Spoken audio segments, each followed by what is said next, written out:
Hi, everybody. Welcome to This One's Dedicated To. I'm Chris Barton. And I'm Jennifer Ziegler. And this is Ernie. And Chris and I both write books for young people. And we love talking to creators of children's literature, especially about the dedications in their books. That's what This One's Dedicated To is all about. Today, we are joined by our friend Saadia Faruqi to discuss the dedication in her new book, YUSUF, AZEEM is Not a Hero. Hello, Saadia. How are you?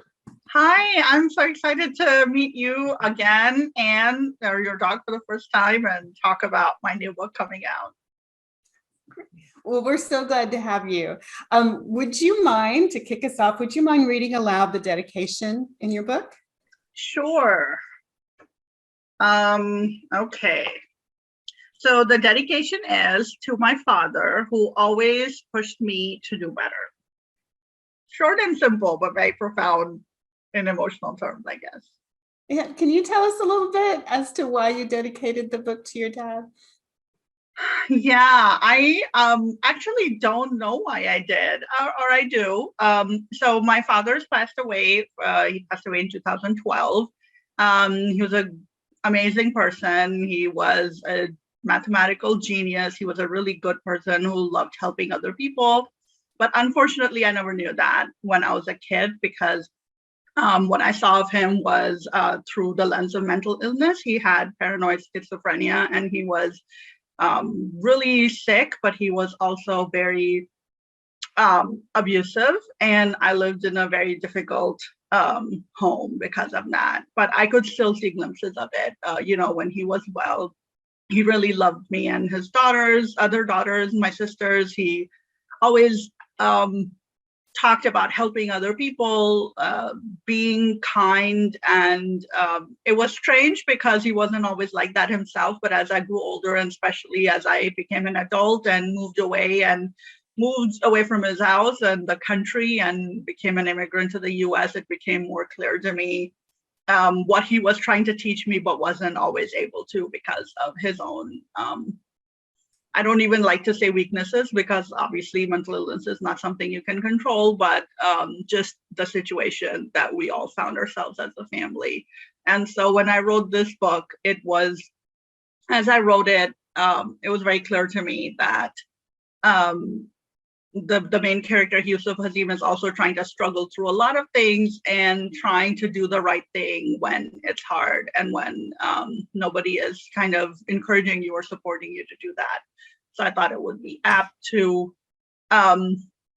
give him, my dad, this credit for making me this person, even though when he was still alive, I was never able to tell him that. Did you know from the get-go as you were writing this that you would dedicate it to your dad, or did that come later? Did you realize that later?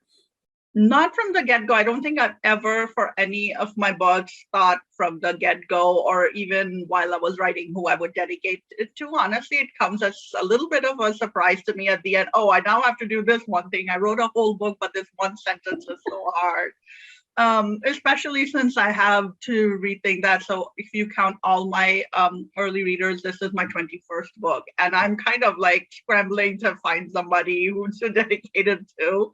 So I had to think long and hard, and it took me some time to come up with him as being appropriate, just because sometimes he's never far from my mind. I am who I am, and good and bad because of his influence, obviously, as we all are if we have parents who are with us. And I didn't want to always have the conversation. Most people, when they see a dedication to their father, in a book, they are thinking it's a positive thing and it's something that you had a good experience with and you love your parents, and that's why you want to dedicate the book. So I don't always want to get into that, my complicated history and relationship with him. So he's not always my first choice. But for this, I felt like it was a strong enough book, a sad enough book. It's got a lot of heavy subjects, so why not? He was a heavy subject in my life.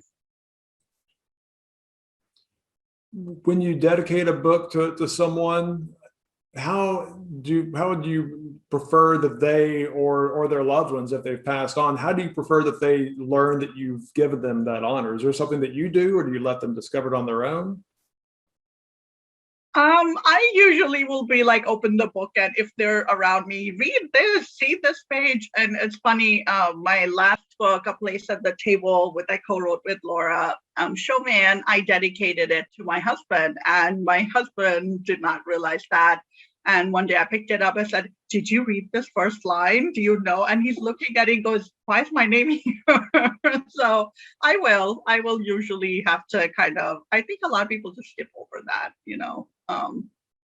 So I have a new book series coming next year that I'm dedicating to my niece who lives in Norway.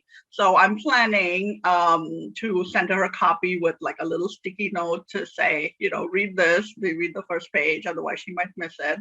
And it's also dedicated to my sister's dog. So I guess I will send more copy to my sister and say, it's a pet sitting series about a girl who has a dog. That's why. So, Oh, nice. yeah. Yeah, you sometimes have to point out your genius, you know, because other people don't think it's genius. Is this the first time you've dedicated a book to somebody who has passed on? Yes, probably. Yeah. It's mostly my kids, my husband, you know, a dog.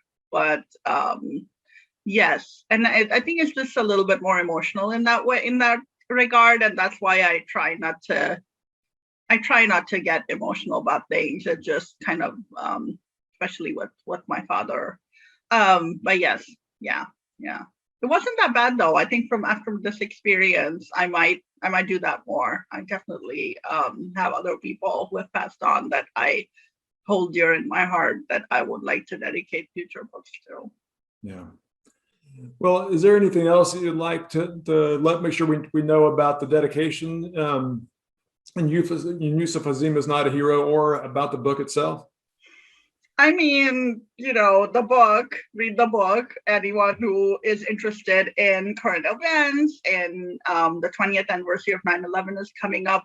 And I just felt strongly that it was time to write the story from the perspective of my community, the Muslim American community. There are very few already middle grade novels about 9/11 and about the repercussions of 9/11. So hopefully this will be a valuable addition.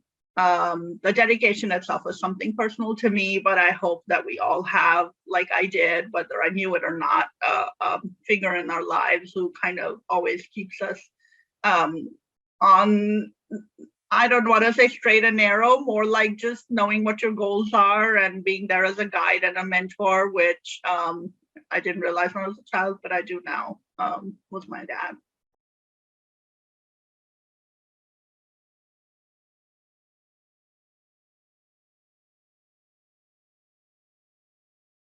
My parent characters always have a little bit of my dad in them. I don't always recognize it until I'm rereading it and I'm like, oh yeah, I remember this from my own childhood.